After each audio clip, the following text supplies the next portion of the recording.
நம்ம யாரோடும் கூட்டணி வைக்க முடியாது. நாம் மாற்று என்று வந்திருக்கிறோம். எந்த கட்சி அந்த கட்சியின் அரசியல், எந்த கட்சி அந்த கட்சியின் ஆட்சி, இதுல இருந்து எந்த கட்சியிலிருந்து மாற்று? நீங்க இப்படி ஒரு கேள்வியை கேட்டு பாருங்களேன். நம்மளை விமர்சிக்கிறாங்கல்ல, எதற்கு விமர்சிக்கிறாங்க? 10 வருஷம் ஆட்சி ஆண்டமா, முறையற்ற நிர்வாகமா, ஊழல் லஞ்சத்தில் ஊறி திளைத்தமா, வளங்களை சுரண்டி கொளுத்து பெருத்தமா? ஒன்றும் கிடையாது. அவன் வென்றுட்டான், நம்மளை கொண்டுட்டான், அது அவனுக்கு தெரியுது. திராவிடர்களின் நிலைப்பாடு பிஜேபி வந்தால் கூட வரட்டும், ஆனால் நாம் தமிழர் கட்சி வந்துடக்கூடாது. ரொம்ப நாளா பீட்டிங் அதுதான் என் தம்பி கார்த்திக். எவன்டா பீட்டிம்னு ஒரு புத்தகம் எழுதியிருக்கான். இப்ப நான் பிரதமரை சந்திச்சா சங்கி, அப்பா அம்மையனும் ஒரே நாள சந்திச்சா அது ஜிங்கியா? என்னது அதுக்கு பேரு? எதுவுமே நடக்க போறது இல்லை. இவங்க தேவையில்லாம பதட்டம் அடைஞ்சுக்கிறாங்க. பரந்தூர்ல விமான நிலையம் கட்ட போறான், ஷிப்காட்டுக்கு நிலம் எடுக்க போறான். நான் உயிரோட இருக்கிற வரைக்கும் ஒரு படி மண்ணை கூட நீ தொட முடியாது, ஒரு செங்கலை கூட ஒண்ணு. உலக முதலீட்டாளர்கள் மாநாடு, அதுக்கு ஒரு 100 கோடி. யாரு உலக முதலீட்டாளர்கள் எல்லாம்? அதானி, அம்பானி. இவர்கள் முதல்வர்கள் அல்ல, பிரதமர்கள் அல்ல, பெரும் பெரும் முதலாளிகளின்கான ரியல் எஸ்டேட் புரோக்கர்கள். உழைக்கும் மக்களின் விளைநிலங்களை பறித்து கூறு போட்டு முதலாளிகளுக்கு தாரை வார்த்து கொடுக்கிற தரகர்கள். இப்போ அண்ணன் 1000 பேர் 1000 ரூபாய் வேலை திட்டம்னு சோர்ந்துட்டேன். அது நடக்க போறதுலேயும் எனக்கே தெரிஞ்சது. அவ்வப்போது கேட்டு பிச்சை எடுத்து வண்டி ஓட்டிக்கலாம் அப்படின்ட்டு. ஒண்ணுமே கிடையாது. ஒரு 1000 பேர் நம்ம ஒரு 1000 ரூபாய் கொடுக்கறது என்பது பெரிய தொகை இல்லை. கட்சியில் ஒரு 1000 பேர் மாசம் மாசம் வங்கியில போட்டுறேன்னா ஒரு தொகை, பெரிய தொகை இல்லை. ஒவ்வொன்றுக்கும் நம்ம அப்படி கெஞ்ச வேண்டியது. பொதுக்குழுவா, அடுத்து என்ன, அதுக்கு ஒரு பொங்கல் விழாவா, அது இப்படி ஒவ்வொன்றுக்கும் நான் ரொம்ப கஷ்டமாயிடும், திணற வேண்டியது. இதுக்கிட்ட நமக்கு அறிவுரை சொல்றவங்க, நீங்க இப்படி இதுக்கு ஒரு போராட்டம் பண்ணீங்கன்னா, ஐயா ஒரு போராட்டம்னா 5 லட்ச ரூபா தேவைப்படுதுங்கய்யா, அதுக்கு சோறு ஒட்டி ஒட்ட வேண்டியது இருக்குதுயா, அதுக்கு மேடை போட வேண்டியது இருக்குங்க அப்படின்னு. நானும் ரொம்ப இது என்னன்னா, எங்கிருந்தோ சீமானுக்கு காசு வருதுங்கன்றான். எங்கிருந்து காசு வருது, எங்கிருந்தோ வருதுங்கிறத கண்டுபிடிச்சிடறான். ஆனா அது எங்கிருந்து வருதுன்னு அவனுக்கு தெரியல. எங்கிருந்தோ வருது. நீங்க இப்படி ஒரு கேள்வியை கேட்டு பாருங்களேன். நம்மளை விமர்சிக்கிறாங்கல்ல, எதற்கு விமர்சிக்கிறாங்க? 10 வருஷம் ஆட்சி ஆண்டமா, முறையற்ற நிர்வாகமா, ஊழல் லஞ்சத்தில் ஊறி திளைத்தமா, வளங்களை சுரண்டி கொளுத்து பெருத்தமா? ஒன்றும் கிடையாது, ஒன்றும் கிடையாது. பிறகு எதுக்காக நம்மளை விமர்சிக்கணும், திட்டணும்? வந்துட்டானா, அவன் வென்றுட்டான், நம்மளை கொண்டுட்டான், அது அவனுக்கு தெரியுது. அவனை விட்டுறாத, அவனை விட்டுறாத, அவனை விட்டுறாத. திராவிடர்களின் நிலைப்பாடு பிஜேபி வந்தால் கூட வரட்டும், ஆனால் நாம் தமிழர் கட்சி வந்துடக்கூடாது. ரொம்ப நாளா பீட்டிங் அதுதான் என் தம்பி கார்த்திக். எவன்டா பீட்டிம்னு ஒரு புத்தகம் எழுதியிருக்கான். இப்ப நான் பிரதமரை சந்திச்சா சங்கி, அப்பா அம்மையனும் ஒரே நாள சந்திச்சா அது ஜிங்கியா? என்னது அதுக்கு பேரு? என்ன தேவை செய்யறது? திடீர்னு நெய்தல் மீட்சி இயக்கம். நான் நெய்தல் படை கட்டும் சொன்னால், ஏன் நெய்தல் படைக்கு உங்க மீட்சி இயக்கத்துக்கு என்ன வேறுபாடு வச்சிருக்கீங்க? என்ன வேறுபாடு வச்சிருக்கீங்க? நான் நெய்தல் படை கட்டுவது என்பது எனக்கு, என் இனத்திற்கு, என் மக்களுக்கு பாதுகாப்புக்கு. நீங்கள் நெய்தல் மீட்சி அப்படின்னா, நெய்தல் மீட்சின்னா எப்படி? தமிழ் மீட்சின்னு நாங்க வச்சிருக்கோம். ஏன்னா என் மொழி அழிஞ்சிருச்சு.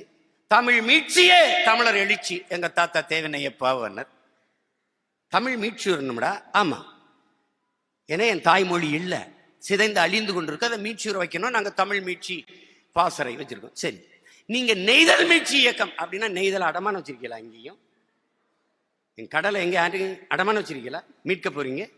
அதுவும் உலக வங்கியின் நிதி உதவியோடு தமிழ் மீட்சி, நெய்தல் மீட்சி இயக்கம். உலக வங்கியின் உதவியோடு எப்படி? உலக வங்கியில கடன் வாங்க வேண்டியது, அவன் சொல்றவனுக்கு மீன் பிடிக்க விட்டுட்டு என்னை வெளியேற்ற வேண்டியது. நிலத்தை விச்சாத்து இப்ப கடலை விற்க போறாங்க என்றது. எதுவுமே நடக்க போறது இல்லை. இவங்க தேவையில்லாம பதட்டம் அடைஞ்சுக்கிறாங்க. பரந்தூர்ல விமான நிலையம் கட்ட போறான், ஷிப்காட்டுக்கு நிலம் எடுக்க போறான். நான் உயிரோட இருக்கிற வரைக்கும் ஒரு படி மண்ணை கூட நீ தொட முடியாது, ஒரு செங்கலை கூட ஒண்ணு முடியாது.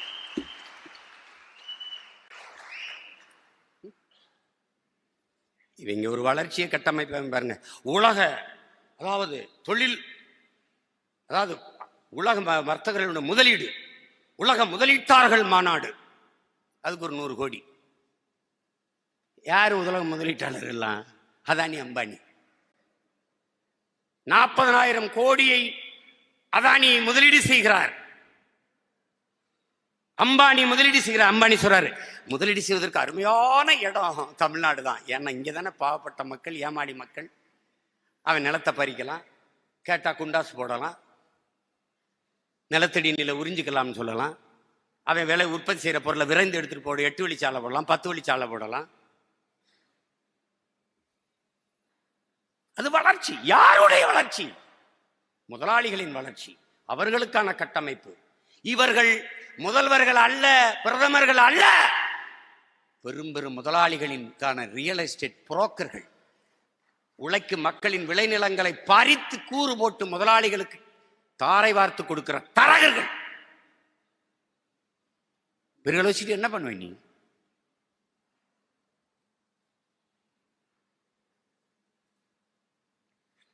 அதெல்லாம் விடு. படையின் வலிமை இல்லாம வெல்ல முடியாது. இதுவரைக்கும் என் தம்பி மதி சொன்ன மாதிரி, மதிவானன் சொன்ன மாதிரி, நீ வேலை செஞ்சாலும் செய்யலைனாலும் எனக்கான ஓட்டு இருக்கு, அவன் போடுவான்.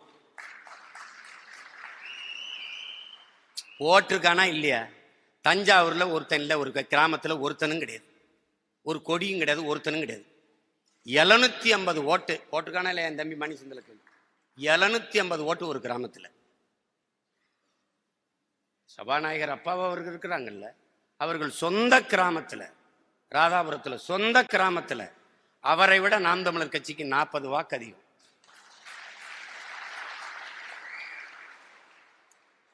ஐயா பா சிதம்பரம் அவர் இருக்காங்கல்ல, அவருடைய சொந்த கிராமத்துல 1200 வாக்குல நாம் தமிழர் கட்சிக்கு விழுந்த வாக்கு 650 வாக்கு என்பதை நீங்கள் கவனத்துக்கு. அங்கே கட்சியும் இல்லை, குச்சியும் இல்லை, ஒண்ணும் இல்லை. ஸ்டீவன் ஹாக்கிங்ஸ் சொல்றாருல, எல்லா கண்டங்களையும் கிரகங்களையும் ஆய்வு செய்து நான் போய் பார்த்துட்டா எங்குமே கடவுள் இல்லைடான். எனக்கு கடவுளை பார்த்து பயம் இல்லடா, கடவுளை நம்புகிறவனை நினைச்சா தாண்டா பயமா இருக்குன்றல. அது மாதிரி இந்த தொலை தூரத்தில் இருக்கிறவன் தூர இருந்து என் பேச்ச கேட்கிறவன்லாம் இயங்குறாங்க என் கொள்கைக்கு. இந்த பக்கத்துல உட்கார்ந்துருக்கான் பாருங்க, ஒரே தட்டுல சாப்பிட்டு ஒன்னா படுத்திருக்கான் பாருங்க, இவன் கொள்கைக்காக வாரானா நம்ம கொல்றதுக்காக வாரானாங்கிறது தெரியாம பெரிய வாடார். இதேதான் எங்க அண்ணனுக்கு நடந்தது. ஒரே தட்டுல சாப்பிட்டு ஒரே வாயில படுத்த கருணாநிதி எங்க இதேதான். அவர் தெளிவா சொல்லிட்டு போயிட்டாரு, இன்றைய துரோகி நேற்றைய நண்பன், நாளைய துரோகி இன்றைய நண்பன். எதிரி எப்போதும் தூர இருப்பான், துரோகி எப்போதும் அருகில் இருப்பான். எதிரி எப்போதும் உன் பலத்தை மதிப்பிடுவான், துரோகி எப்போதும் உன் பலகீனத்தை கணக்கிடுவான். அதான் ரொம்ப, எனக்கு மட்டும் இல்ல உனக்கும் அது நடக்கும். எச்சரிக்கை. தாத்தா காமராஜர் சொன்னதை நான் உங்களுக்கு சொல்றேன், எல்லா உயிர்களிடத்திலும் அன்பு காட்டுங்கள், இந்த மனுஷ பயில்கிட்ட மட்டும் கொஞ்சம் எச்சரிக்கையா இருங்க. பாம்பு என்ன செய்யும் உனக்கு தெரியும், குரங்கு என்ன செய்யும் தெரியும், புலி என்ன செய்யும், சிங்கம் என்ன செய்யும், யானை என்ன செய்யும், கரடி என்ன செய்யும், எல்லாம் உனக்கு தெரியும். ஆனால் இந்த மனித மிருகம் என்ன செய்யும்னு உனக்கு தெரியாது. ஒரு நேரம் குலைக்குமா, கடிக்குமா, என்னன்னு தெரியாது. அதனால எச்சரிக்கை, கவனமா இருங்க. லட்சியத்தில் உறுதி கொண்ட மக்களை வயிற்று பசி ஒன்றும் செய்யாதுங்கிறார் தலைவர். கண்ணை மூடிட்டு நீ வேலை செய்ய. என்னை கேட்பாங்க, நீங்க எதுவும் திட்டம் கிட்டம் அப்படிலாம் வகுத்துக்கு இழுத்து போறீங்களா, தேர்தல் வீகலாம்? ஒன்றும் கிடையாதுங்க, நிற்கிறோம், சண்டை போடுறோம், ஜெயிக்கிறோம், அவ்வளோதான். 4 சீட்டு 3 சீட்டு நீங்க கூட்டணி வச்சு ஒரு 3 சீட்டை பிடிச்சி உள்ள போய் மேசை தட்டுறதா? அதானே மேசை தட்டுறது தானே. 4-3 சீட்டை பிடிச்சி ஒன்றும் செய்ய முடியாது ராஜா, இந்த நாட்டை பிடிக்கணும், அப்பதான் நம்ம கனவை நிறைவேற்ற முடியும். அப்பதான் நம்ம கனவை நிறைவேற்ற முடியும். அதுக்கு இருக்கிற ஒரே வாய்ப்பு என் உடன் பிறந்தார்களே, எப்படி பார்த்தாலும் வெற்றிக்கு ஒரே வழிதான் கடுமையான உழைப்பு. எப்படி பார்த்தாலும் உழைக்கணும். இதுவரைக்கும் நான் பார்த்திருக்கேன், என்கிட்ட காட்டும் போது 1500 உறுப்பினர் காட்டியிருக்காங்க. 3000 உறுப்பினர் காட்டியிருக்காங்க, செயற்களத்தில் பதிவில் இருக்கு. வேட்பாளரை நிறுத்தின தங்கச்சிட்டு இருந்துட்டு கேட்டேன், நீ தேர்தலில் நிற்கும் போது உனக்கு வாக்கு கேட்க கூட வந்தவங்க எத்தனை பேர்னா? 5 பேர் அண்ணான்னு. 5 பேர் ஒரு தங்கச்சியோட 2 பேர் கொடியை பிடிச்சிருப்பா, 2 பேர் துண்டறிக்கி கொடுத்துருப்பான். இந்த 5 பேருக்கு 20,000 வாக்கு, 15,000 வாக்கு, 18,000 வாக்கை என் மக்கள் செலுத்திருக்கான்னா, நீ 100 பேர் 200 பேர் அந்த தங்கச்சியோட தம்பியோட நீ நடந்து போயிருந்தீனா வென்றுப்பா. அப்ப இந்த உறுப்பினர் எண்ணிக்கை என்பது பயனற்றது. பேரன்புமிக்க பெற்றோர்களே, அருமை தம்பி தங்கைகளே, உயிருக்கு என் உடன் பிறந்தார்களே, ஐயா இறையன்பு எழுதுகிறார், போர் தொழில் பழகு என்கிற நூலை படியுங்கள். ஒரு படையில் எத்தனை வீரர்கள் இருக்கிறார்கள் என்பதை பொறுத்து படையின் வலிமை அல்ல, ஒரு படையில் எத்தனை வீரர்கள் ஈடுபாட்டோடு இருக்கிறார்களே அதை வைத்துத்தான் படையின் வலிமை. எத்தனை பேர் வேலை செய்யறான் அதான்டா எண்ணிக்கை அல்ல, எப்படியும் வெல்ல வேண்டும் என்கிற எண்ணம் தான் முதன்மையானது. இந்த 1000 பேர் கூட நின்றுட்டு அவன் அடிவாங்க, நல்லா அடிவாங்கட்டு என்ன பேச்சு, வாங்க வாங்க அப்படின்னா எப்படி இயக்கம் வெல்லும்?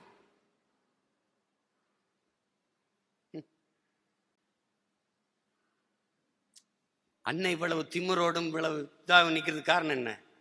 எனக்கு பின்னாடி நீங்க இத்தனை லட்சம் பேர் இருக்கிறீங்களா? இல்ல, அத்தனை லட்சம் தம்பி தங்கைகளுக்கு முன்னாடி நான் நிக்கிறேங்கிற திமிரு தான் எனக்கு. ஏன்னா உங்களுக்கு ஒரு சிக்கல், உங்களுக்கு ஒரு பிரச்சனைனா என்னைய தொட்டு என்னைய தாண்டித்தான் உங்ககிட்ட வரணும். சும்மா அப்படிலாம் அப்படியே அப்படிலாம் தம்பி காலியை தூக்கட்டும், அதே வேலையை நானும் செய்வேன்ல. ஒரு காலிக்கு 1000 பேரை தூக்குவேன்ல தம்பி. ஒவ்வொரு வினைக்கும் எதிர்வினை இருக்கு தம்பி, ஒவ்வொரு வினைக்கும் எதிர்வினை இருக்கு. நியூட்டனின் விதி அது தானே, கட்டாயம் நடக்கும். எல்லாருக்கும் சொல்றேன், இருக்கிற இடம் நிரந்தரம்னு ஆடாதீங்க.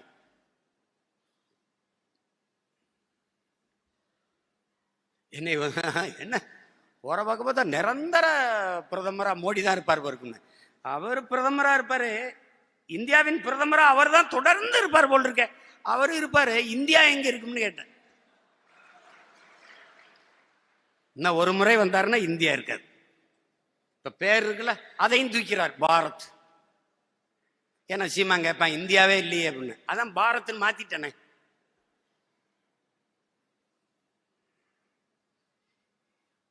ஏறக்குறைய எல்லாம் முடிஞ்சிட்டு, உங்களுக்காவது கடை வச்சுட்டு இருக்கு, வேற நாட்டுக்கு தப்பிச்சாது போக முடியும். நான் எங்கேயும் போக முடியாது, இங்கேயும் அடிபட்டு சாக வேண்டியதுதான்.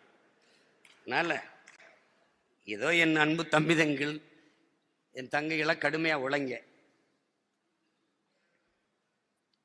எல்லாருக்கும் உரிய மரியாதையை, எல்லாருக்கும் உரிய பொறுப்பை இந்த கட்சி சமமாக சரியாக கொடுத்துருது. ஆனால் அந்த மதிப்பையும் உழைப்பையும் இந்த கட்சிக்கு நீங்கள் கொடுத்திருக்கிறீர்களா என்று மனச்சான்றை தொட்டு நீங்கள் சிந்திச்சு பாருங்க. இவர் நேத்து வந்தவர் கட்சிக்கு, இவர் பழையவர், இவர் புதியவர் என்ற பாகுபாடே இந்த கட்சியில கிடையாது. கட்சியில வேணா எனக்கு பக்கத்தில் இருக்கிற பொறுப்பாளர் கவனிச்சிருக்கலாம், ஆனால் எனக்குள் எந்த காலத்திலையும் கிடையாது, எந்த காலத்திலையும் கிடையாது. எனக்கு எல்லாரிடத்திலையும் ஒரே சம அன்பு, சம மதிப்பு தான். அதனால அதை போட்டு குழப்பிக்காத.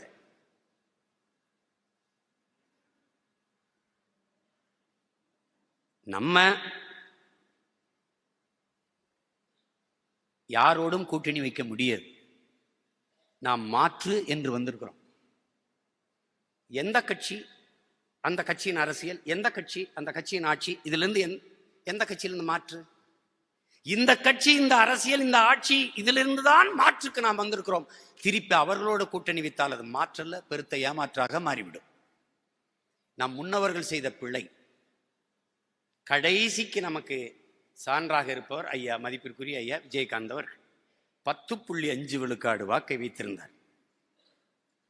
அதற்கு பிறகு வந்த கட்சிகளில் 7 விழுக்காடு வாக்கை வைத்து பெரிய கட்சியாக இருக்கிற கட்சி நாம் தமிழர் கட்சி தான். அவருக்கு கூட ஒரு திரை புகழ், பெரிய புண்புலம் இருந்தது. பல செல்வந்தர்கள் அவர் கட்சியில் இணைந்து பல பெரும் பெரும் தலைவர்கள் அவரோடு இணைந்து வலிமைப்படுத்தினார்கள். நமக்கு அப்படி இல்லை. ஆனா நம்ம 7 விழுக்காடு வாக்கை தொட்டு இன்னைக்கு இருக்கிறதில் திமுக அதிமுக அடுத்து அதிக வாக்கை வைத்திருக்கிற வாக்கு வங்கியை வைத்திருக்கிற கட்சி நாம் தான். ஆனால் நாம் கூட்டணி வைத்தால் 0.55 போயிடும்.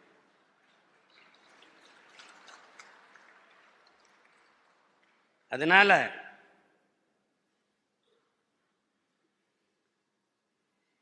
இப்படியே நின்னா உங்க கேடர்ஸ், உங்க தம்பி தங்கை எல்லாம் சோர்ந்து போயிட மாட்டார்களா? அவன் லட்சியத்திற்கு நிற்கிறவங்க, அவன் வெற்றி தோல்வியை பத்தி கவலைப்பட மாட்டான். நாங்கள் யாரோ வைத்த மரத்தில் எங்களுக்கு ஒரு பழம் விழும் என்று பல்லை விளக்கி கொண்டு காத்திருக்கவில்லை.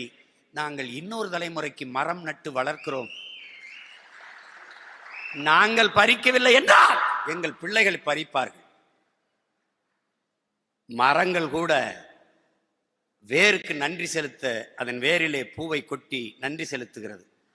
எங்கள் அண்ணன் பழனிபாபா சொன்னது போல, ஒரு தலைமுறை என்னை புதைத்த இடத்தில் தோண்டி என் எலும்பு கூட இழுத்து வைத்து நன்றி செலுத்தும்டாங்கிறார். அப்படி எங்களுக்கு பின்பு வரக்கூடிய தலைமுறை எங்களுக்கு நன்றி செலுத்தும். கண்ணீரை எங்கள் கல்லறையில் கொட்டி நன்றி செலுத்தும்.